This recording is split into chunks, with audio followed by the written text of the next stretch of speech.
नमस्कार दोस्तों, सच्ची कहानियां ब्लॉग में आपका स्वागत और अभिनंदन है। आज की कहानी है पुत्र के होते हुए भी वेश्या ने दिया चौथा कंधा। पुत्र पुत्र पुत्र और समाज समाज पर आपको एक कहानी। लखनऊ में रहने वाला दयाशंकर आरक्षण प्रवासी था। स्लम एरिया में उसकी एक कमरे का मकान था। उसी कमरे के आगे उसने एक छोटी सी दुकान डाल रखी थी, जहां उसने एक सिलाई मशीन लगा रखी थी। दुकान में वह लेदर और साथ में कपड़ों के बैग तैयार करता था। साथ की दुकान, या यूं कहें कि पटरी पर उसने जूते चप्पल की भी एक दुकान लगा रखी थी। दयाशंकर की पत्नी मैना मोहल्ले के लोगों के कपड़े ला लाकर सिलाई करती थी।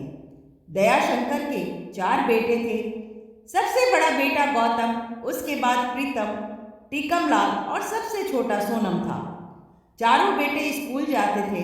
बीच बीच में दोनों बड़े बेटे दुकान का काम भी संभाल लेते थे। इतना होने पर भी परिवार का गुजर बसर किसी तरह हो जाता था। एक दिन दयाशंकर अपने बेटों को खुशी से निहारते हुए अपनी पत्नी मैना से कहा, हम लोग कितने भाग्यवान हैं ना कि हमारी मौत के बाद कंधा देने के लिए 4 पुत्र हैं, जिससे मौत के बाद किसी दूसरे के कंधे की जरूरत नहीं पड़ेगी। देखते देखते गौतम और प्रीतम दोनों ने बीटी पास कर लिया।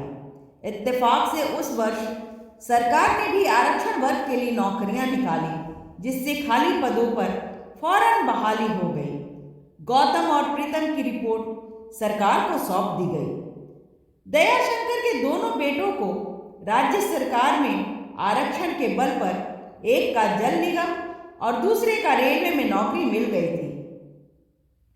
एक की पोस्टिंग कानपुर में थी तो दूसरे की झांसी में हो गई। कुछ साल तक तो वे दोनों बेटे पैसे से मदद कर घर का जीवन स्तर सुधारने में परिवार की मदद करते रहे और साथ ही हर तीज त्योहार में अपने घर भी जाया करते थे, जिस कारण दयाशंकर के घर पहली बार खुशियों ने दस्तक दी थी। पुत्रों को पाल पोस कर जिस खुशी की उम्मीद हम करते हैं, वो खुशी अब दयाशंकर और मैना को नसीब हो रही थी। अब तो टीकमलाल और सोनम भी अपनी पढ़ाई में लग गए थे। मैना ने भी माली हालत ठीक हो जाने के कारण घर घर जाकर कपड़े लाने का काम बंद कर दिया। लेकिन नसीब और खुशियों को नजर लगते कितनी देर लगती है। इधर कुछ समय बाद दोनों पुत्रों ने अपनी मर्जी से शादी कर ली और वे अपनी अपनी गृहस्थी में बिजी होने लगे, जिस कारण घर में भेजे जाने वाले पैसे अब भेजना बंद हो गया। अब घर की आर्थिक स्थिति पहले की तरह हो गई थी। इधर टीकमलाल बीए फाइनल में था और सोनम मैट्रिक पास कर लिया था। दयाशंकर को खांसी और दमे की पुरानी बीमारी थी। अब उससे काम नहीं होता था। घर की पुनः दयनीय स्थिति देख एक दिन सोनम ने अपने पिता से कहा, टीकम भैया तो कुछ दिनों में बीए पास कर लेंगे, उसे कुछ न कुछ काम तो जरूर मिल जाएगा। तब तक भैया को आप पढ़ने दें, आपका काम मैं संभाल लूँगा। भैया को नौकरी मिलते ही मैं अपनी पढ़ाई फिर से शुरू कर दूँगा। दयाशंकर की तबीयत दिन पर दिन खराब रहने लगी, जिस कारण दुकान का काम अब मैना देखने लगी। माँ को आराम देने के लिए कुछ देर रोज सोनम दुकान पर बैठने लगा। रोज की तरह सोनम उस दिन भी दुकान पर बैठा था कि उसने महसूस किया कि अक्सर उस सड़क के किनारे एक सुंदर लड़की उसे देखती रहती थी। जब भी उसे देखता वह पूछता, दीदी कुछ लोगी? वह मना करते हुए बोलती, मुझे कुछ नहीं चाहिए, तुम अपना काम करो, समय बर्बाद ना करो। एक छुट्टी के दिन सोनम फिर उस लड़की के सामने से जाकर बोला, दीदी कुछ चाहिए आज? आपकी चप्पलें काफी घिसी हुई लगती हैं।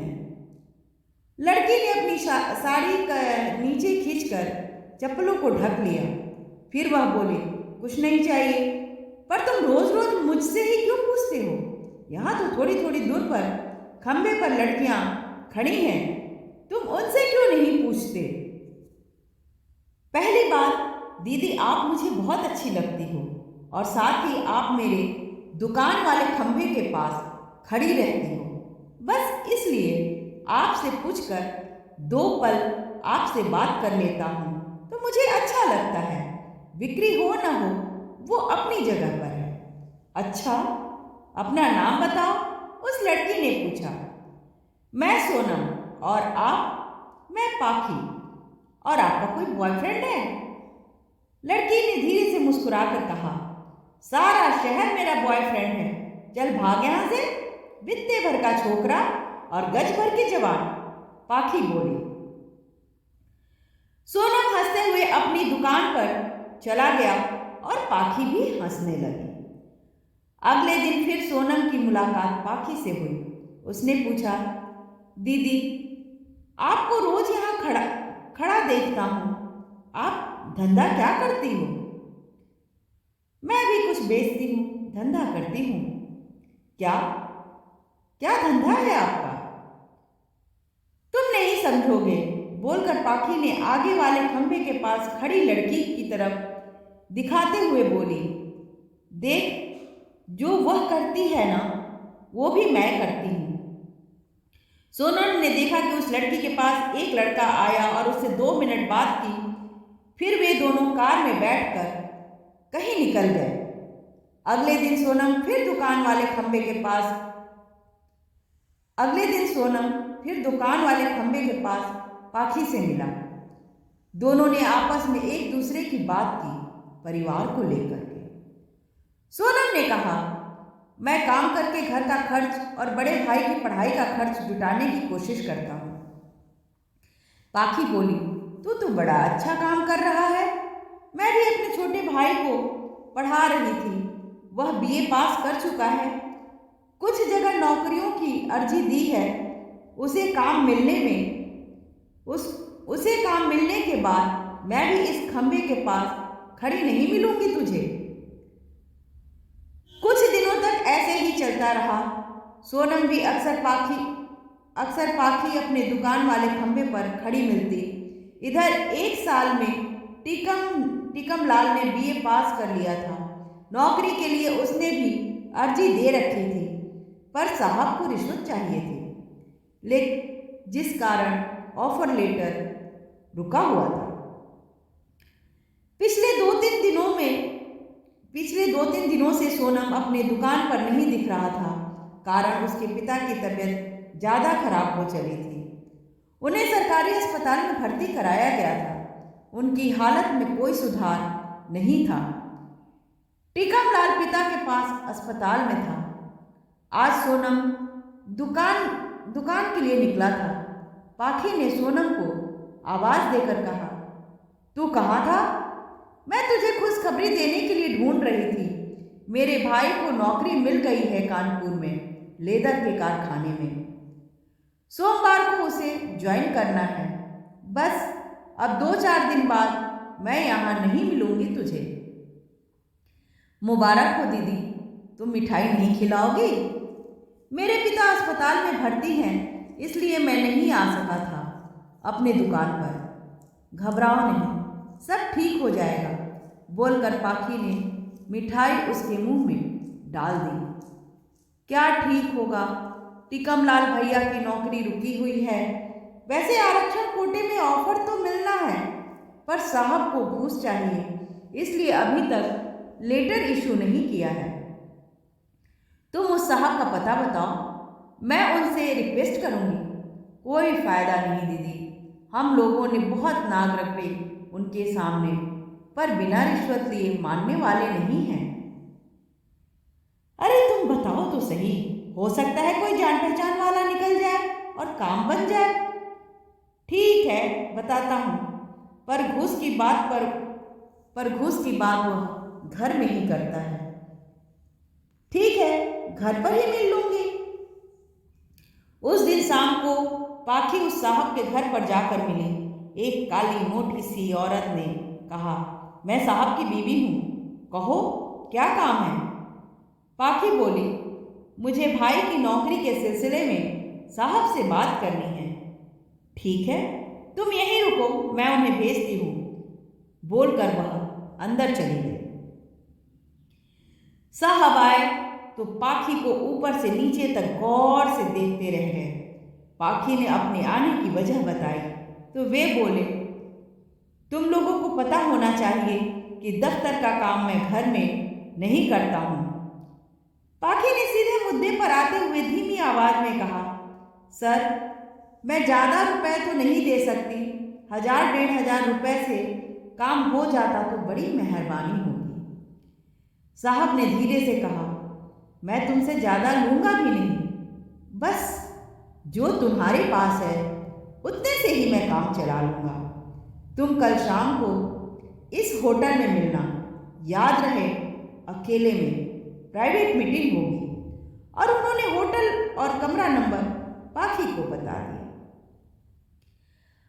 अगले दिन साहब ने दफ्तर जाते समय पत्नी से कहा, लंच के बाद मुझे कानपुर जाना है एक जरूरी मीटिंग में, आते आते रात के 12 बज जाएंगे।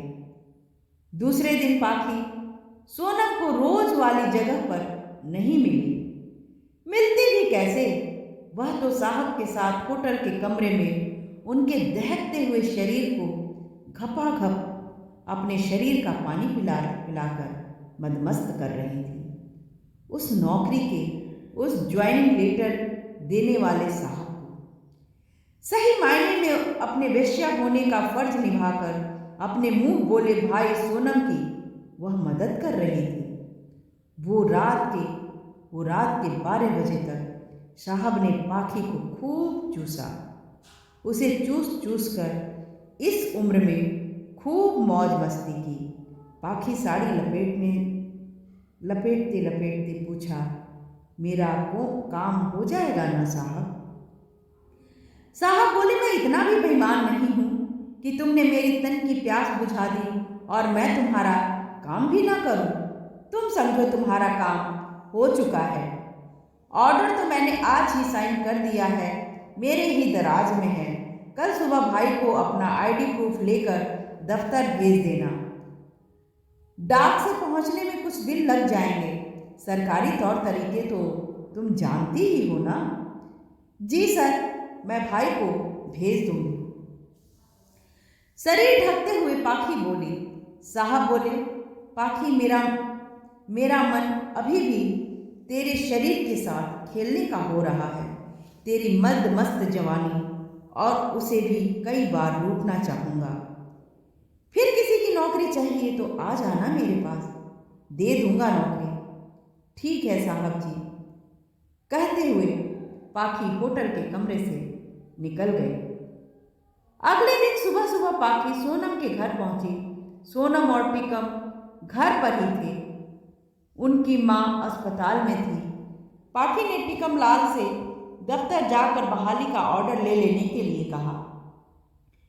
सोनम बोला, कितनी घूस देनी पड़ी दीदी? पाखी बोली, मेरे पास ज़्यादा कुछ तो था नहीं, मैं थोड़े में ही मान गए साहब। ओह दीदी, तुम कितनी अच्छी हो, बोलकर सोनम उसके पैर छूने के लिए झुका तो पाखी ने उसे रोककर गले लगा लिया। टीकम लाल ने दफ्तर से ऑर्डर लेकर उसी दिन ज्वाइन भी कर लिया। दयाशंकर को यह खुशखबरी सोनम ने दे दी थी। दयाशंकर बोला, अब मैं चैन से मर सकूंगा। अब टीकम लाल अपनी माँ और छोटे भाई की देखभाल कर लेगा। शायद दयाशंकर ऐसी ही खुशखबरी का इंतजार कर रहा था। उसी शाम को दयाशंकर चल बसा। इत्तेफाक से पाखी और उसका भाई तपन उस दिन अस्पताल में दयाशंकर से मिलने गए थे। सोनम ने दोनों बड़े भाइयों को पिता की मौत की खबर उसी समय दे दी और कहा, दाह संस्कार कल सुबह होना है।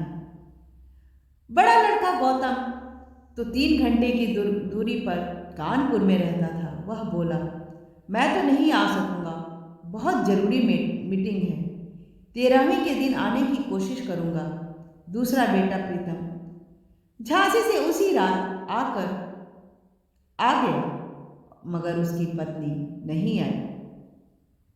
सुबह अर्थी उठने वाली थी। पाखी भी अपने भाई के साथ वहां आ गई थी। टीकमलाल ने सोनम से कहा कि हम 3 भाई तो हैं, जाकर पड़ोस से किसी को बुला ला कंधा देने के लिए। आज भैया नहीं आ पाए हैं चौथे कंधे के लिए।